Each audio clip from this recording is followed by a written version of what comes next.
ஜாப்ரோசேஷியாவில் 130 நபர்கள், ஜெர்னோஸ்டக் பகுதியில் 130 நபர்கள், கர்சன் பகுதியில் 45 நபர்கள் இப்படின்னு சொல்லி கிட்டத்தட்ட ஒரு 300 உக்ரைன் இராணுவ வீரர்களை இன்னைக்கு ஒரே நாளில் நாங்கள் கொண்டு இருக்கோம் அப்படின்னு சொல்லியிருக்காங்க ரஷ்யா. ஒரே நாளில் இவ்வளோ பெரிய தாக்குதல் ஏன் நடத்தப்பட்டது? பெல்கரோட் பகுதியில் IL-76 அப்படிங்கிற ஒரு விமானம் வீழ்த்தப்படுது. அந்த விமானத்துக்குள்ளே S-300 தான் இருந்துச்சு அப்படின்னு சொல்கிறாங்க உக்ரைன். இல்லை, அந்த விமானத்தில் ஒரு 65 பிரிசனர் ஆஃப் வார்ஸ், போர்க்கைதிகள், உக்ரைனுடைய போர்க்கைதிகள் தான் இருந்தாங்க. உக்ரைனுடைய போர்க்கைதிகளையே உக்ரைன் சுட்டி வீழ்த்தி விட்டது அப்படின்னு சொல்கிறாங்க ரஷ்யா. அப்போ இதில் பெரிய கோபமடைந்த ரஷ்யா இன்னைக்கு பதிலடி கொடுத்துருக்காங்க. என்னென்ன பதிலடி, எப்படி அவங்களுடைய காய் நகரத்தில் நடத்தியிருக்காங்க அப்படிங்கிறது தான் இந்த ஒரு பதிவில் பார்க்க போகிறோம். எல்லாத்தையும் பார்த்துடலாமா?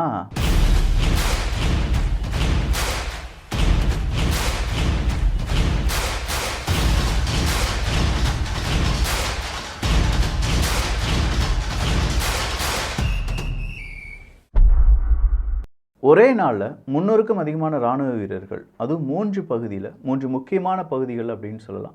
அது மட்டும் இல்லாமல் 90க்கும் அதிகமான ட்ரோன்ஸ் அப்படிங்கிறத அழிச்சிருக்காங்க ரஷ்யா. இந்த 90 ட்ரோன்ஸ் 300 இராணுவ வீரர்கள் அப்படின்னு சொல்லும்போதே ரஷ்யாவினுடைய கோபம் அப்படிங்கிறது நமக்கு தெரிய வருது. ரஷ்யாவுக்கு ஆதரவாக இருக்கக்கூடிய நாடு யார் அப்படின்னு சொல்லி பார்க்கும்போது ஐரோப்பிய ஒன்றியத்திலே இருக்கக்கூடிய ஹங்கேரி தான்.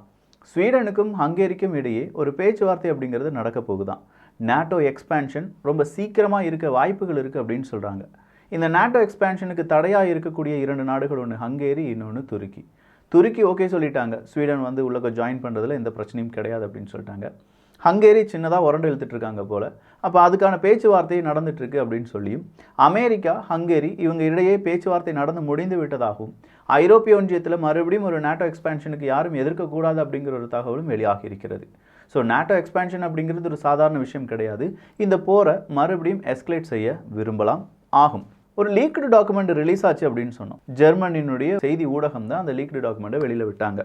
அதில் என்ன சொல்லியிருந்தாங்க அப்படின்னா, கலினின்கிரேட் அப்படிங்கிற ஒரு பகுதியிலிருந்து ரஷ்யா என்ன செய்வாங்க, ஒரு பால்டிக் நாடுகள், லாத்வியா, லித்துவேனியா, எஸ்தோனியா ஆகிய நாடுகளுக்கு எதிரான தாக்குதலை நடத்துவாங்க அப்படின்னு சொல்கிறது தான் அந்த லீக்டு டாக்குமெண்ட்டுடைய சாராம்சம். அப்போ இந்த லீக்டு டாக்குமெண்ட்டை வச்சு பார்க்கும்போது இப்போ என்ன நடந்துட்டு இருக்குன்னா, ஐரோப்பிய ஒன்றியம் முழுவதுமாக அமெரிக்கா மற்றும் ஐரோப்பிய ஒன்றிய நாடுகள் இவங்க ரஷ்யாவுக்கு எதிரான போர் பயிற்சியில் ஈடுபட்டு இருக்காங்க. கிட்டத்தட்ட 1 லட்சம் இராணுவ வீரர்கள் ரஷ்யாவை சுற்றி போர் பயிற்சியில் ஈடுபடுவது, அதுவும் நார்வே கடலோரமாலாம் அவங்க போர் பயிற்சியில் ஈடுபடும் போது ரஷ்யா என்ன சொல்கிறாங்க, லாத்வியா, லித்துவேனியா, எஸ்தோனியாவுக்கு பக்கத்தில் இருக்கக்கூடிய கலினின்கிரேட் அப்படிங்கிற பகுதியை ஸ்பெஷலாக நம்ம பாதுகாக்க வேண்டும், அதை பாதுகாக்க வேண்டிய தருணம் வந்துருச்சு அப்படின்னு சொல்கிறார். ஒருவேளை பாதுகாக்க வேண்டும் அப்படின்னா நிறைய மிசைல்ஸ், நிறைய ராக்கெட் லான்ச்சஸை கொண்டு நிப்பாட்ட போகிறாரா அப்படிங்கிறது தான் இப்போ கேட்கக்கூடிய ஒரு கேள்வி. அப்படி மட்டும் நடந்துருச்சுன்னா அந்த டாக்குமெண்ட் ஃபேக்கு கிடையாது, அந்த டாக்குமெண்ட் ரியல் தான். ஏன்னா இதை முன்னாடியே ப்ரிடிக்ட் பண்ணி யாரோ எழுதி வச்சுருக்காங்க. இப்படி இராணுவ ஒத்திகை நடக்கும்போது ரஷ்யா என்ன செய்வாங்க, கலினின்கிரேடை பாதுகாக்கிறதுக்காக மிசைலை கொண்டு வருவேன் அப்படின்னு சொல்லி மிசைலை கொண்டு வருவாங்க. மிசைலை கொண்டு வந்ததுனால நேட்டோவில் இருக்கக்கூடிய அந்த பால்டிக் நாடுகள், எங்கள் நாட்டுக்கிட்ட இந்த மாதிரியான மிசைல்ஸ் வந்து நிற்கிது, எங்களுக்கு உதவி செய்யுங்க நேட்டோ அப்படிங்கிற ஒரு கோரிக்கையை வைப்பாங்க. நேட்டோ உடனடியாக ஐநா சபைக்கு போகும். ஐநா சபைக்கே நீ போயிட்டியா அப்படின்னு சொன்ன லாத்வியா, லித்துவேனியா, எஸ்தோனியா இருக்கக்கூடிய கடலோரமாக மைன்ஸை தூக்கி ஆயிரக்கணக்காக வீசுவாங்க ரஷ்யா. அப்போ மைன்ஸை வீசப்பட்டதுனால இந்த பால்டிக் நாடுகளுக்கு உதவுறதுக்கு கடல் வழியாக யாரும் வர முடியாது அப்படிங்கிற ஒரு நிலைமை வரும். அந்த நேரத்தில் ரஷ்யா தாக்குதலை ஆரம்பிப்பாங்க, ஐநா சபையிடம் தாக்குதலுக்கான கோரிக்கையை வைப்பார். இப்படின்னு சொல்கிற பல விஷயங்கள் அந்த டாக்குமெண்ட்டில் நம்ம பார்த்தோம். அது எல்லாமே நடைபெறுவதற்கான ஒரு வாய்ப்பாக இது இருக்குது அப்படின்னு சொல்லலாம். இன்றைக்கி ஹைமாஸ் மறுபடியும் என்ன செஞ்சுருக்காங்கன்னா, உக்ரைனுடைய ஒரு பகுதி, இழந்த ஒரு பகுதி அப்படின்னு சொல்லலாம், அது வந்து டோன்ஸ் பீப்புள்ஸ் ரிப்பப்ளிக்கில் இலோவாஸ்க் அப்படிங்கிற ஒரு பகுதி தான். இந்த இலோவாஸ்க் அப்படிங்கிற பகுதி ஆல்ரெடி உக்ரைன்ட்டு இருந்துச்சு. அது யார் பிடித்து எடுத்துட்டாங்க, ரஷ்யா பிடிச்சு எடுத்துட்டாங்க.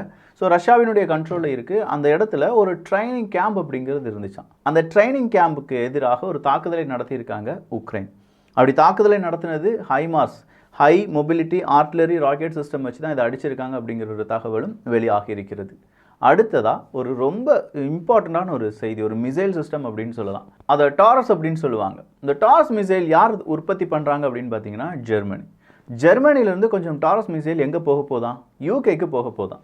அப்போ யூகே என்ன செய்ய போகிறாங்க அப்படிங்கிற கேள்விக்கு அந்த டாரஸ் மிசைல் கையில் கிடச்ச உடனே அதுக்கு ஈக்குவலண்டாக இருக்கக்கூடிய இந்த ஸ்டார்ம் ஷேடோ இருக்குது பார்த்தீங்களா, அந்த ஸ்டார்ம் ஷேடோவை ஜெர்மனிக்கு கொடுக்க போகிறாங்க.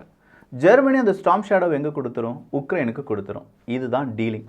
இந்த டீலிங்கை பற்றி ஜெர்மனிட்டே கேட்குறாங்க, இப்படி ஒரு டீலிங் நீங்கள் போட்டிருக்கீங்களா, பேக்கரி டீலிங் மாதிரி இருக்கே அப்படின்னு சொன்னோன்னே ஜெர்மனி சொல்கிறாங்க, இந்த டீலிங் எங்களுக்கே தெரியாது, உங்களுக்கு எப்படி இந்த தகவல் கிடச்சிச்சு அப்படின்னு சொல்லி கேட்டிருக்காங்க. பட் இப்படி டீலிங் நடக்கிறதுக்கு வாய்ப்புகள் இருக்கான்னு கேட்டால் எஸ். ஏன்னா வேறு எந்த நாடுமே அறிவிக்கிறதுக்கு முன்னாடியே ஜெர்மனியில் பட்ஜெட் கிரைசிஸ் இருந்தும், ஜெர்மனியில் நிறைய விவசாயிகள் போராட்டம் நடத்தி கொண்டு இருந்த போதும் ஜெர்மனியுடைய சான்சலர் என்ன சொல்கிறாங்கன்னா, நாங்கள் உக்ரைனுக்கு உதவ போகிறோம், இவ்வளோ தொகை நாங்கள் உக்ரைனுக்கு உதவுறதுக்காக மாற்றி வச்சுருக்கோம் அப்படின்னு சொன்னாங்க. அப்படி உக்ரைனுக்கு உதவ போகிறோன்னு சொன்னது மட்டும் இல்லை, ரொம்ப சீக்கிரமாக உக்ரைனுக்கு என்னென்ன உதவிகள் வேணுமோ அதையும் நாங்கள் தயார்படுத்திட்டு வரோம், அதில் இந்த மாதிரி மிசைல் சிஸ்டம்லாம் இருக்குது, டேங்குகள்லாம் இருக்குதுன்னு சொன்னாங்க.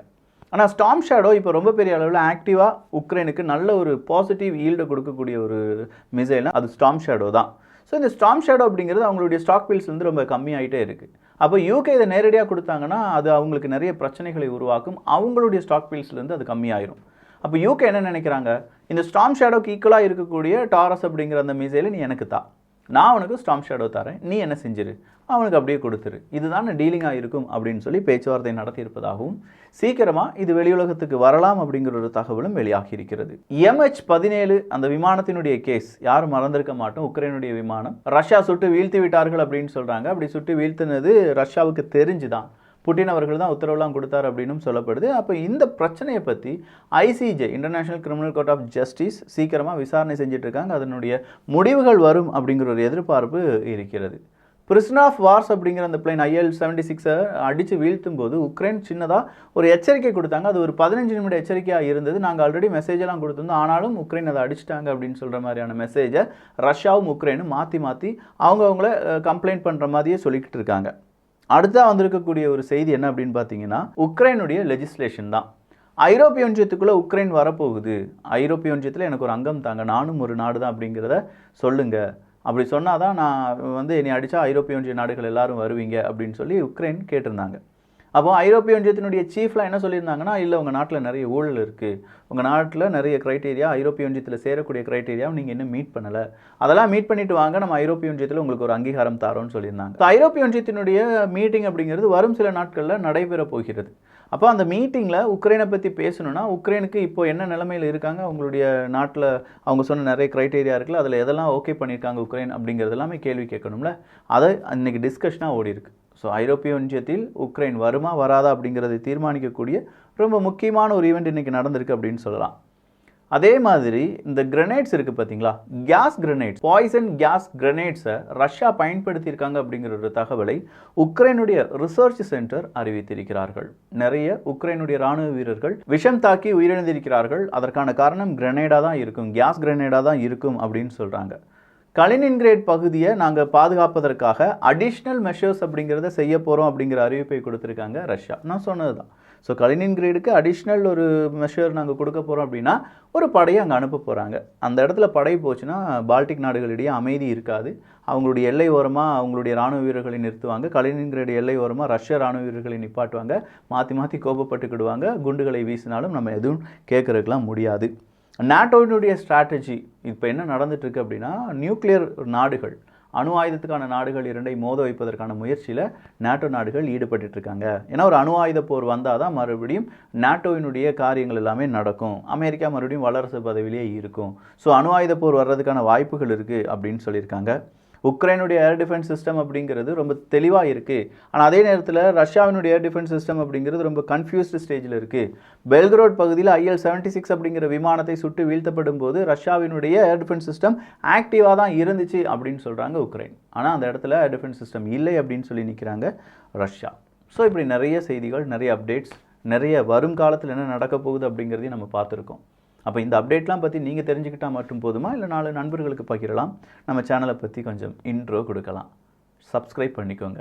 நல்லதை பகிர்ந்து நல்ல சமுதாயத்தை உருவாக்குவோம். நன்றி, வணக்கம்.